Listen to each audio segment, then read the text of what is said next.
আমরা যেখানে হাত দিয়েছি এটা আপনারা বিশ্বাস করবেন এবং স্বীকার করবেন যে আমরা প্রত্যেকটি সেক্টরে আলহামদুলিল্লাহ আমরা সফলতা অর্জন করতে পেরেছি। বাংলাদেশকে আমরা টপ 20-তে পৌঁছাতে পারবো এবং বড় বড় ব্যবসা সেক্টর এই দেশে খোলা সম্ভব হবে।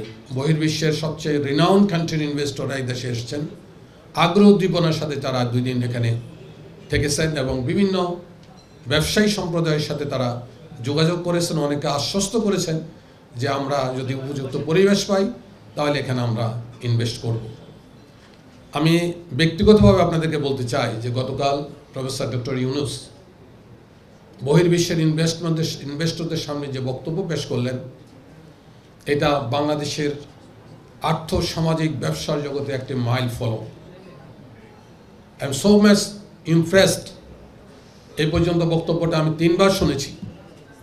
তিনি কান্না কণ্ঠে, আবেগময় কণ্ঠে, কনফিডেন্স নিয়ে ইনভেস্টরদেরকে বলেছেন যে কাম টু আওয়ার কান্ট্রি এবং আপনারা এখানে পরিবেশ পাবেন, ব্যবসা বান্ধব পরিবেশ পাবেন এবং ব্যবসা যদি আপনি ইনভেস্ট করেন আপনারা লস করবেন না। সম্মানিত সাংবাদিক বন্ধুরা, লম্বা কথা না বলে শুধু আমি একটু বলতে চাই, বাংলাদেশ জামাত ইসলামী দুর্নীতিমুক্ত, শোষণমুক্ত, অর্থনীতি সমৃদ্ধশালী একটি দেশ বহু বছর থেকে আমরা আশা করে আসছি এবং সেই হিসাবে একেবারে নির্দ্বিধায় বলা যায়, আমরা বলতেই পারি যে বাংলাদেশ জামাত ইসলামী কোনো ব্যবসা করছে না, বাট বাংলাদেশ জামাত ইসলামীর যারা রিনাউন্ড পার্সন আছেন, যারা আমরা এই যে আমার 2 পাশে জন্য আছেন, এরা 2 জনই কিন্তু ব্যবসায়ী এবং বড় বড় ব্যবসা পরিচালনা করছেন। আমরা যেখানে হাত দিয়েছি এটা আপনারা বিশ্বাস করবেন এবং স্বীকার করবেন যে আমরা প্রত্যেকটি সেক্টরে আলহামদুলিল্লাহ আমরা সফলতা অর্জন করতে পেরেছি। আমরা জানি কীভাবে ব্যবসা করতে হয়। ব্যবসার প্রথম পুঁজি হলো, মূলধন হলো সততা। আমরা সেই সততার সাথেই বাংলাদেশের যেই কয়টা ব্যবসা প্রতিষ্ঠান আমরা গড়ে তুলেছি, প্রত্যেকটা প্রতিষ্ঠান আজকে বাংলাদেশের মাইল ফলকে হিসাবে আছে এবং ব্যবসার সফল প্রতিষ্ঠান হিসাবে সবার কাছে সমাদৃত আছে। সামিট 25-এ যারা এসেছিলেন, বাংলাদেশ জামাত ইসলাম এখানে একটা স্টল করেছে এবং আমার জানা মতে আমাদের যারা এখানে স্টল পরিচালনার দায়িত্বে ছিলেন তারা অনেক ইনভেস্টরকে তারা আকৃষ্ট করতে সক্ষম হয়েছে এবং তারা বলেছে যে আমরা বিশ্বাস রাখতে চাই যে ভিশন 20 আমরা বাংলাদেশের টপ 20 কান্ট্রিতে আমরা পরিণত করতে সক্ষম হব ইনশাআল্লাহ। আমরা এখন মনে করছি যেটা, সেটা হলো একটা ব্যবসা বান্ধব পরিবেশ তৈরি হয়েছে। এটা আমরা বোঝাতে, বিদেশি ইনভেস্টরদেরকে আমরা বোঝাতে সক্ষম হয়েছি। এই পরিবেশ যদি বজায় থাকে, গভর্নমেন্ট যে স্টেপ নিয়েছেন যদি বজায় থাকে, ইনভেস্টরদেরকে যেভাবে আহ্বান জানিয়েছেন, কনফিডেন্স ডেভেলপ করেছেন এবং আশ্বস্ত করেছেন যে এখান থেকে রিটার্ন নষ্ট হবে না, রিটার্ন যাবে, তোমাদের ব্যবসা রিটার্ন তোমরা খুঁজে পাবা।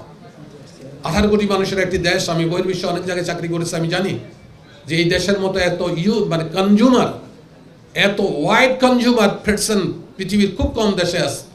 আমরা একটা শার্ট কিনলে 2 মাস 3 মাস পরে শার্টটা চেঞ্জ করি এবং আপনারা জানেন যে বহির্বিশ্বে অনেক দেশ আছে এক শার্ট দিয়ে পুরো বছর পার করে দেয়। যে wide consumer person mentality in our country. অনেক দেশ কিন্তু এরকম করে না, পয়সা আছে কিন্তু কনজিউমার কম।